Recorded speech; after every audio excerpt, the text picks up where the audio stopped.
completely relax. Now, usually we go from here to a meditation right away without talking. But I'm going to take the liberty of talking just for today. And the reason is because it's important to really, really talk about the entire concept of health from a Asian, both Indian and Chinese perspective.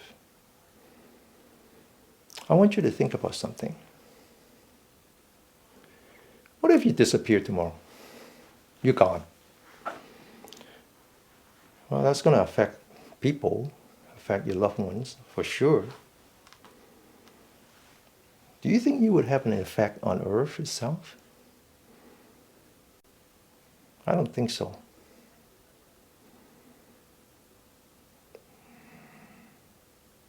What if the entire population in San Francisco disappeared tomorrow?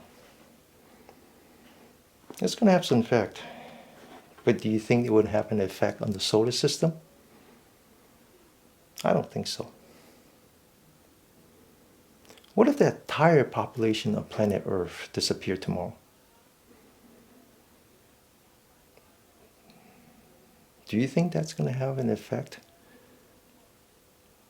on what we call the Mercury, the one beyond the solar system? Definitely not. But the solar system is one of the million that makes up the universe. What do you think happens if the entire planet disappeared? The entire Earth, with all the living beings and everything, disappear, gone tomorrow. Do you think it's going to have an effect on the universe? I doubt it. We as a human being can do so much damage to our environment, and yet we are so insignificant and small.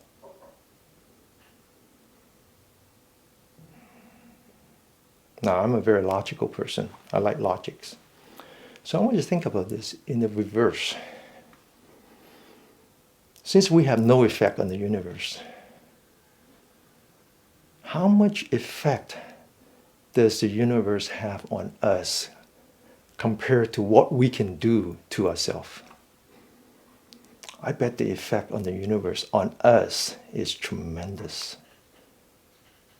I bet it is. I bet if all the things that we do, we go to the yoga studio every day, we eat well, and we do everything right, I bet ultimately the effect on our health is nothing compared to how we could actually maintain harmony with the universe.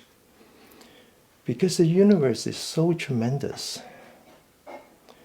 And that is what health means in the Eastern tradition. That if you want to be healthy, you have to live harmoniously with yourself, harmoniously with your energy,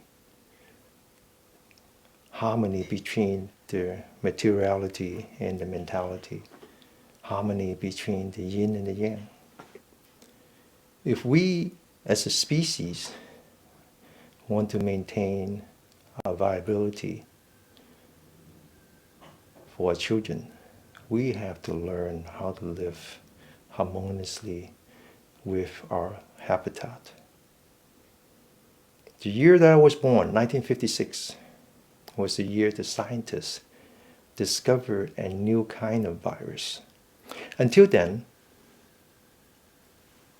for about 25,000 years, we always have virus, but they were from the domestic animals, because we started to domesticate chickens, we started to domesticate cows. So we get a lot of disease from the animals, but they were always from domesticated animals. 1956, the year I was born, was the year that we discovered virus for the first time from wild animals, from the camels, from the geese, from the chimpanzee, from the gorillas, from the bats. Why? because we no longer live harmoniously with our environment. God didn't just create Adam and Eve. Just read the Bible. I do. God created the entire habitat full of animals. We are supposed to live harmoniously with them. Anyway, enough of that. I'm much more interested in how I and my parents and all my loved ones and all my friends and all my students learn how to live harmoniously with ourselves and with the heaven and earth. It's a very simple thing to do. You first start with your posture.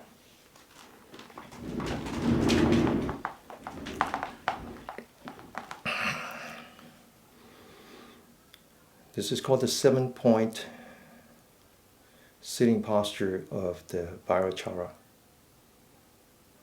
You start with your feet. You sit like the bell, so your feet is a pedestal.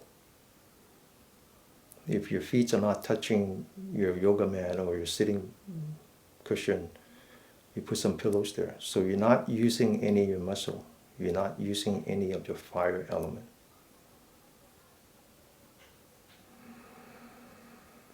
Now, you focus on your hand. You relax your hand. Now you come to your spine. You straighten up your spine. Open the shoulder. Relax the shoulder. Mindful of the 2 energy points in front, called the gate to the cloud. Mindful of the 2 energy points on top, called the well of the shoulder.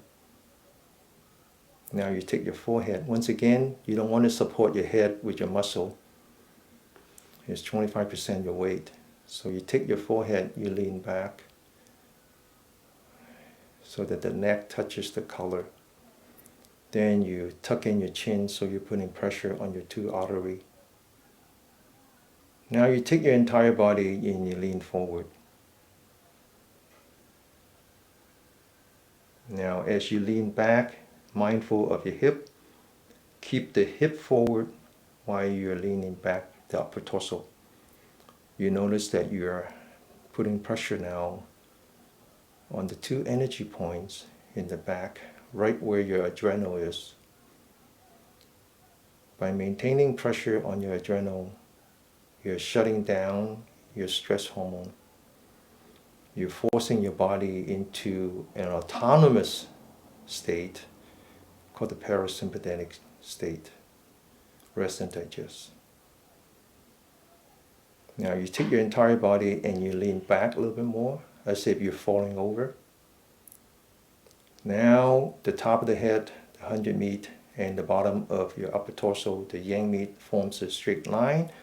Not only that, but it's perpendicular to the magnetic field of the earth. The top of the head is facing the heaven. You are now one with the universe. This posture is called a 1 pillar supporting the sky. Now you go to your eyelid. You relax your eyelid.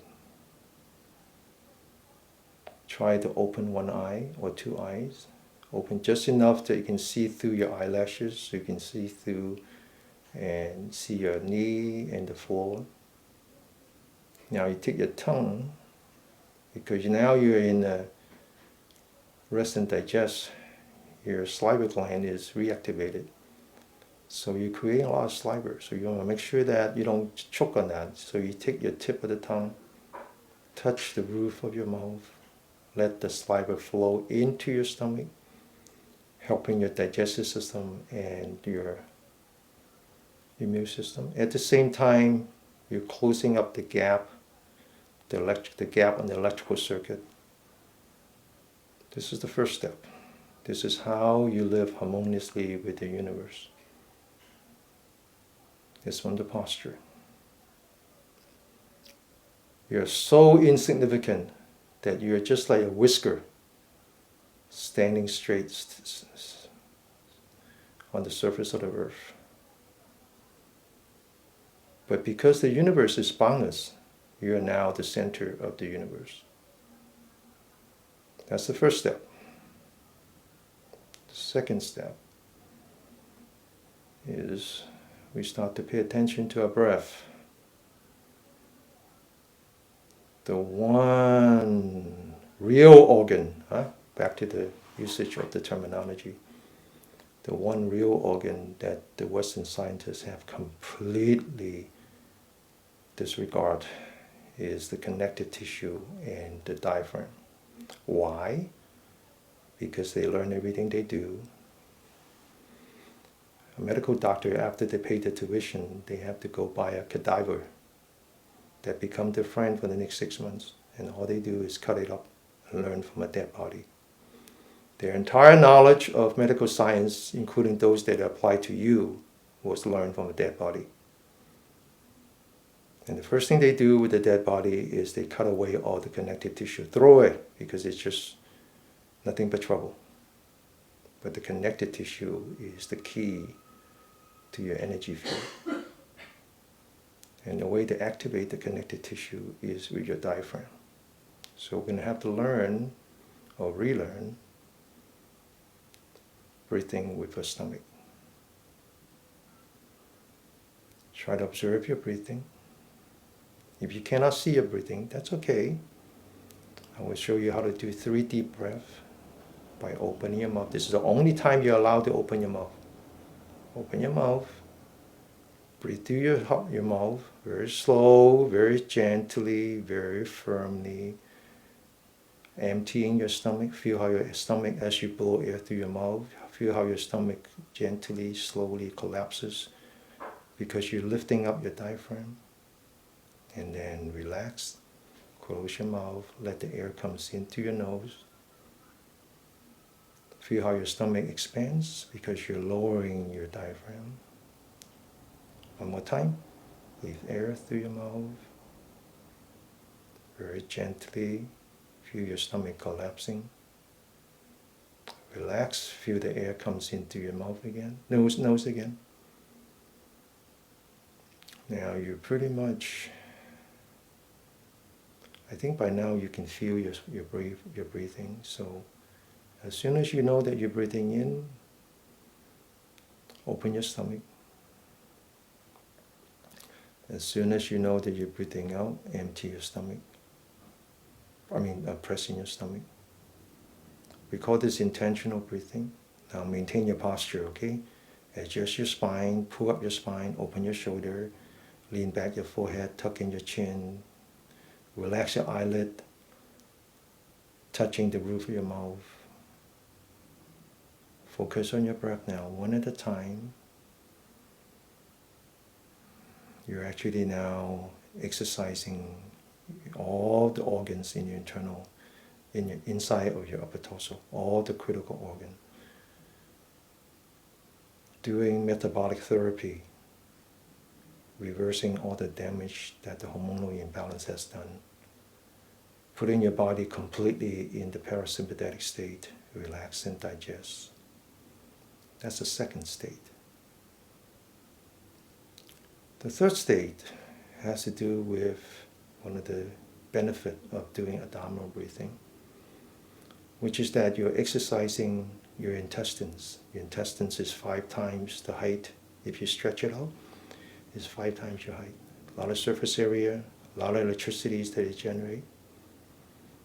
We need to learn how to transport those electrons, those free electrons, through our spine, up to the top of the head and back down. Now interestingly, we talk about body, chi, and mind. That's one translation. The original was not just body, it was essence. Essence is what the word used for the body. So the Taoists actually believe that the body, the most important part of the body, is the essence. They believe that there are ingredients, raw materials, that you were born with.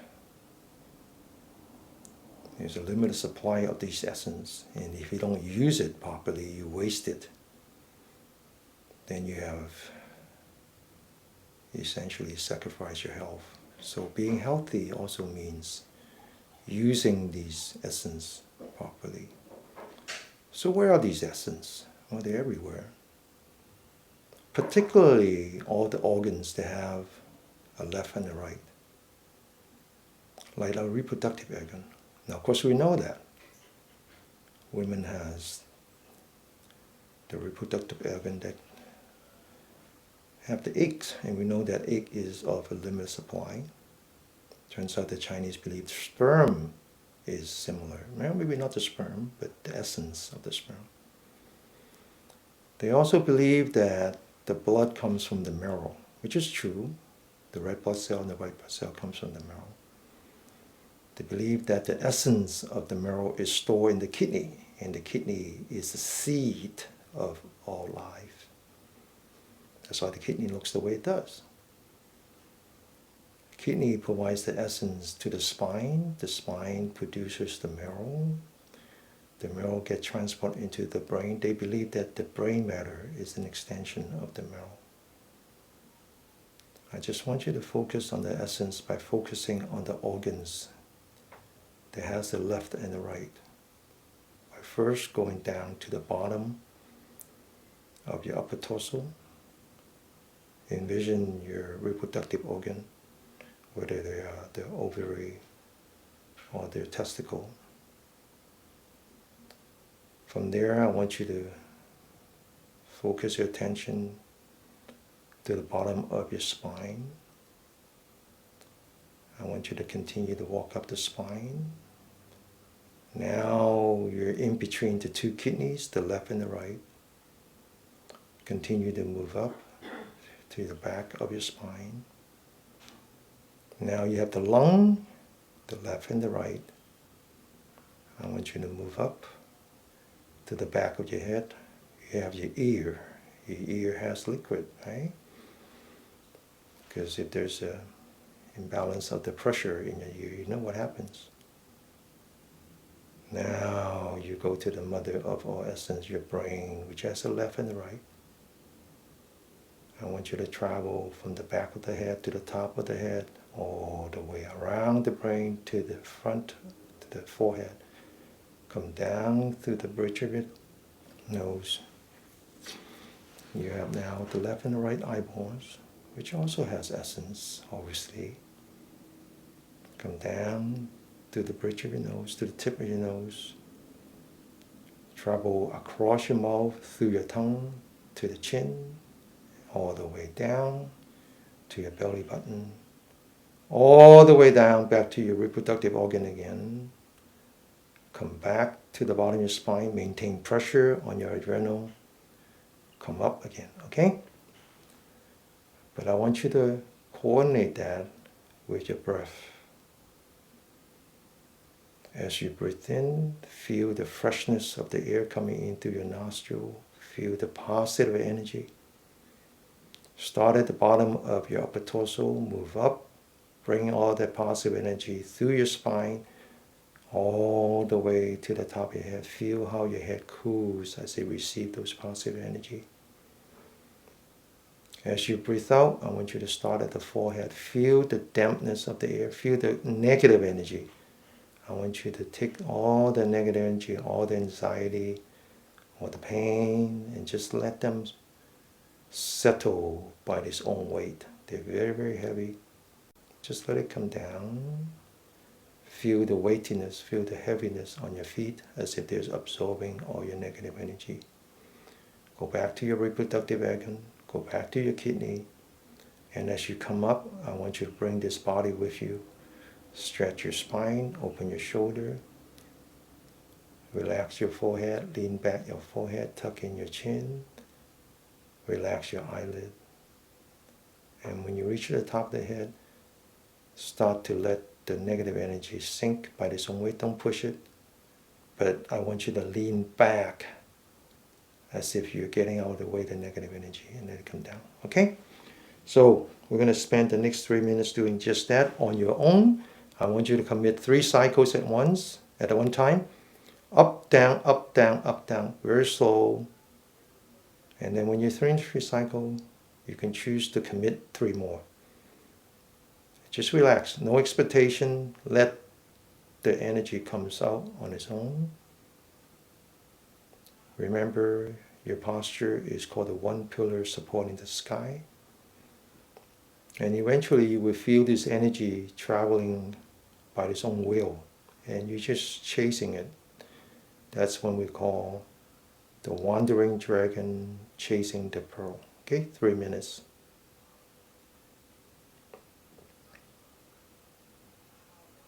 You're letting the energy come up through the earth, flow through your yang vessel in the back of your body, up to the sky, and down again.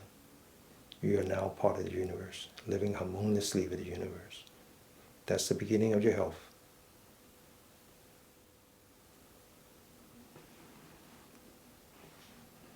Okay, open your eyes. So Beth Uton was our guest last Tuesday. Again, a couple of things you need to know. If you haven't joined a circle, please go to dannykmew.com/circle. If you haven't joined a YouTube channel, that's /YouTube. And if you want to catch up on Tuesday's AUA, Ask Us Anything, that's /AUA.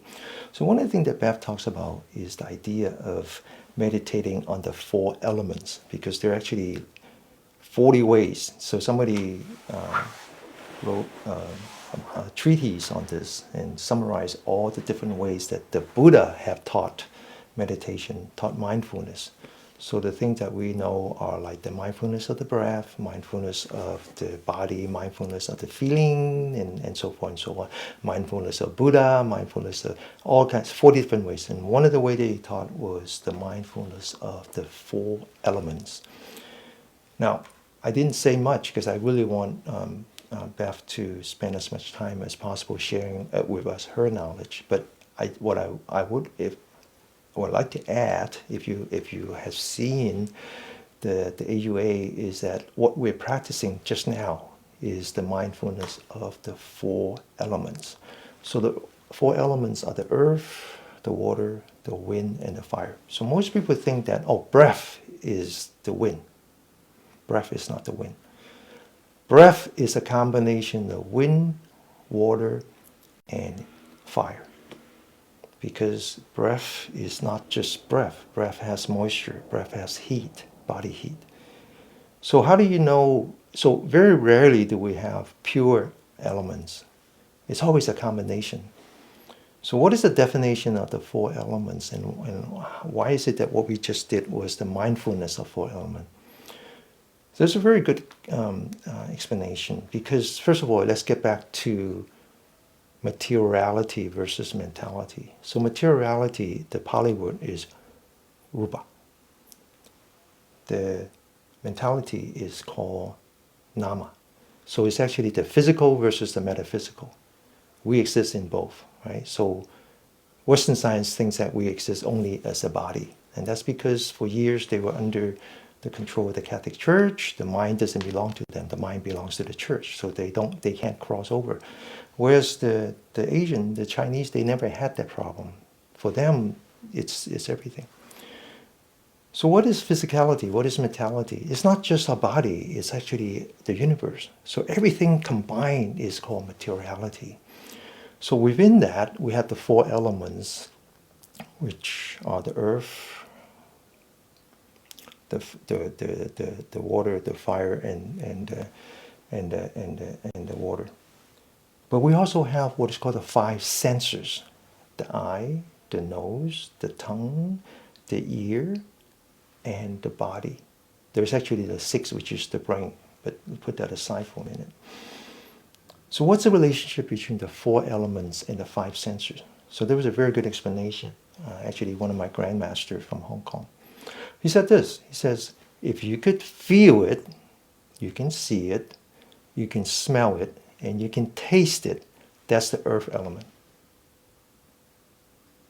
If you could feel it, you can see it, you can taste it, but you can't smell it, that's the water element. If you could feel it, you can see it, you can't taste or smell it anymore, and you can't taste it anymore, that's the fire element. If I could feel it, but I can't see it, I can't smell it, I can't even taste it anymore. That is the air element. So what is pure air? That's the qi. That's the energy in you that you can only feel, but you can't see, and you can't smell, and you can't taste. So if you say qigong, actually we don't, because actually what we do is not qigong, because qigong is a very narrow definition. What we do is called Dao Yan. Dao means to guide, Yan means to entice. The difference is that it's about something that is within you already, and you just want to bring it out. So the qi, the energy, the wind element, the pure wind element is what you want to bring out. That's why we call this the mindfulness of the four elements. Now the Taoists have a different name. The Taoists call what we just did the microcosmic orbit, because they believe that we are part of the cosmos, that by circulating the energy through us, we're actually getting it from the earth and giving back to the sun, recycling and come down again. We're part of the universe. Okay? All right.